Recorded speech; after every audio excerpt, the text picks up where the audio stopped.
Se suponía que sería una caminata sencilla. 3 días de senderismo por la ruta de los valles altos. Una travesía marcada y segura, conocida por su belleza natural y su silencio absoluto. 5 amigos, todos entre 20 y tantos y 30 años, con mochilas, GPS, provisiones y la arrogancia típica de quien cree tener el control de la naturaleza. Durante el primer día, el clima fue perfecto. Risas, fotos, comentarios sarcásticos sobre la señal del celular, una experiencia de desconexión total. Pero al llegar la noche del segundo día, todo cambió. Una niebla densa descendió sobre el bosque, tan espesa que apenas podían verse entre ellos. La brújula comenzó a fallar, y el GPS marcaba ubicaciones imposibles. No era solo la tecnología. Algo en el bosque se sentía mal, como si cada paso los alejara más de todo lo conocido. Caminaron por horas sin encontrar el sendero, hasta que uno de ellos, Andrés, divisó una silueta entre los árboles. Pensaron que era una cabaña, pero era algo distinto. Una construcción de concreto, cuadrada, sin ventanas, a medio camino entre búnker y refugio militar. Una puerta oxidada con un símbolo pintado en rojo. Una espiral invertida. Ninguno lo reconoció, pero todos sintieron lo mismo al verlo. Una presión en el pecho. Como si el aire se volviera más denso, más pesado. Y sin embargo, decidieron entrar. La puerta se abrió con un sonido seco. Y en el interior, solo oscuridad. Oscuridad y algo más. Un olor a tierra húmeda, metal viejo y algo más sutil, como cabello quemado. Encendieron sus linternas. Las paredes estaban cubiertas de símbolos dibujados con lo que parecía carbón o ceniza. En el centro, un colchón podrido, y junto a él, una libreta con la tapa rota. Andrés fue el primero en hablar. ¿Esto es sangre? Nadie respondió. El refugio no tenía puertas internas, solo un espacio amplio, con una pequeña abertura en el techo por donde entraba una brisa irregular que hacía temblar las linternas colocadas en el suelo. Durante horas, solo se escucharon los zumbidos de los insectos y el crujir lejano de la madera húmeda. Pero cerca del amanecer, algo cambió. Daniel se levantó sobresaltado, cubierto de sudor. Dijo que había soñado con un niño solo en el bosque, gritando por su madre. El resto se rió, incómodos. Pero cuando encendieron la linterna y vieron su rostro, nadie volvió a bromear. Daniel tenía las pupilas dilatadas y marcas rojas en el cuello, como si alguien lo hubiera sujetado con fuerza mientras dormía. Nadie intentó racionalizarlo. Quizás se rascó dormido. Tal vez fue una reacción alérgica. Pero entonces Andrés habló. Yo también soñé con ese niño. Estaba en esta habitación. Después Paula susurró algo que no debía saber. El símbolo lo vi antes, en una carpeta de casos viejos de desapariciones. Mi madre trabajaba en fiscalía. Era un expediente cerrado, de los años 90. La temperatura en la sala pareció bajar. Nadie lo dijo, pero todos comenzaron a notar lo mismo. El refugio estaba respirando.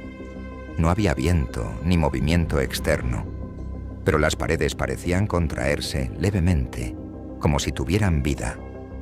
Esa mañana decidieron seguir caminando. Querían alejarse de ahí, pero cuando salieron, el paisaje ya no era el mismo. La vegetación había cambiado.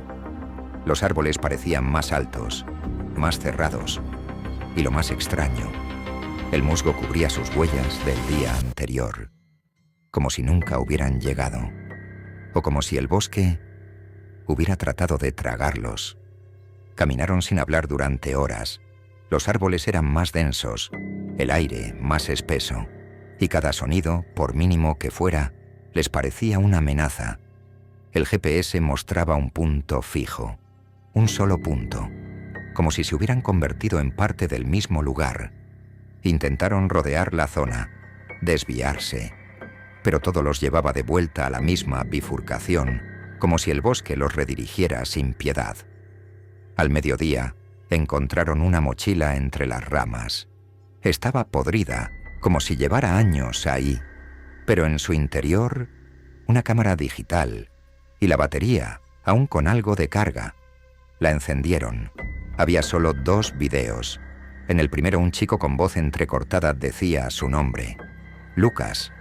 Mostraba el refugio detrás de él, idéntico, con el mismo símbolo en la puerta. Dijo que llevaba 3 días perdido y que algo lo seguía por las noches. En el segundo video, la cámara temblaba. Se oían gritos y luego una frase susurrada, apenas audible. No mires a las paredes. El video se cortó. Andrés soltó la cámara como si quemara. Y todos entendieron que no se trataba solo de un error de ruta. Estaban atrapados, y no eran los primeros. Esa noche decidieron turnarse para dormir. Uno despierto, los demás descansando por intervalos. Pero a las 3 de la madrugada, algo tocó la puerta del refugio. 3 golpes, espaciados, precisos. No había nadie afuera, pero en la tierra húmeda había huellas, pequeñas, descalzas, como de un niño esperando entrar. A la mañana siguiente, uno de ellos ya no estaba. Nadia desapareció sin dejar rastro. No había huellas, ni señales de lucha, solo su linterna, encendida, apuntando al techo. Revisaron el refugio, la zona alrededor, gritaron su nombre durante horas, pero el bosque solo devolvía silencio, y algo peor, una sensación de ser observados. Paula empezó a hablar en voz baja. Decía que escuchaba una canción, una melodía infantil, repetitiva, pero que nadie más oía. Andrés comenzó a sangrar por la nariz, y Daniel solo miraba al vacío. El refugio parecía más pequeño, más cerrado, como si estuviera encogiéndose con ellos dentro. Fue entonces cuando Paula encontró algo. Debajo del colchón, cubierta de polvo y tierra, una hoja suelta de cuaderno. Era parte de un diario, con letra infantil, temblorosa. Día 5. El bosque me llamó por mi nombre, y cuando contesté, ya no pude dejar de escucharlo. Paula dejó caer la hoja, y de inmediato se desmayó. Cuando despertó dijo que había visto a Nadia, de pie, frente al refugio, pero su rostro no era el mismo. La mitad estaba quemada. La otra estaba llorando. Paula no volvió a hablar desde entonces. Esa noche decidieron encender una fogata dentro del refugio, no por calor, sino por miedo. Y mientras el fuego chispeaba, algo se escuchó desde el bosque. No pasos, no animales. Era una risa, leve, intermitente, como si viniera de todos lados al mismo tiempo. Una risa de niño. El amanecer nunca llegó. El bosque seguía oscuro, como si el sol se hubiera olvidado de ese lugar. Andrés intentó marcar el camino con una navaja, haciendo cortes en los troncos, pero cada vez que miraban atrás, las marcas habían desaparecido. Daniel murmuraba frases sin sentido, y Paula simplemente se quedó sentada, mirando la fogata, aunque ya se había apagado hacía horas. A mediodía encontraron algo nuevo, un poste oxidado, con una señal blanca, casi ilegible. Kilómetro 58. Nadie recordaba haber llegado tan lejos. A unos metros de la señal, había una pequeña caseta de vigilancia abandonada. Dentro, una radio antigua, y al lado, una carpeta. En su portada, una etiqueta desgastada. Informe. Expediente 1437. Lucas M. Andrés la abrió. Eran fotos, anotaciones, cartas escritas por un niño. La última hoja tenía solo una frase. Si lo ves, no le hables. Daniel quiso quemar el documento, Pero en cuanto encendió el encendedor, una ráfaga de viento lo apagó. Y entonces lo vieron. Un niño, de espaldas, a unos 15 metros, parado entre los árboles. No se movía, no respiraba. Solo estaba ahí. Andrés dio un paso al frente y el niño giró la cabeza. Pero no todo el cuerpo, solo la cabeza. Giró más de lo posible, más de lo humano. Paula gritó y en ese momento todo se apagó. La linterna, la radio, el viento, el bosque. Solo quedó la oscuridad y en medio de ella una voz infantil, apenas audible. Ahora sí me ves. No se encontró a ninguno. Solo la libreta, la cámara y la palabra vuelve tallada en la puerta del refugio. Aún hoy, nadie sabe dónde está el kilómetro 58. Ni cómo llegar ahí, ni cómo salir. Gracias por acompañarnos hasta el final de esta historia. Si el contenido fue de tu interés, puedes apoyarnos suscribiéndote al canal, activando la campana y dejando un comentario.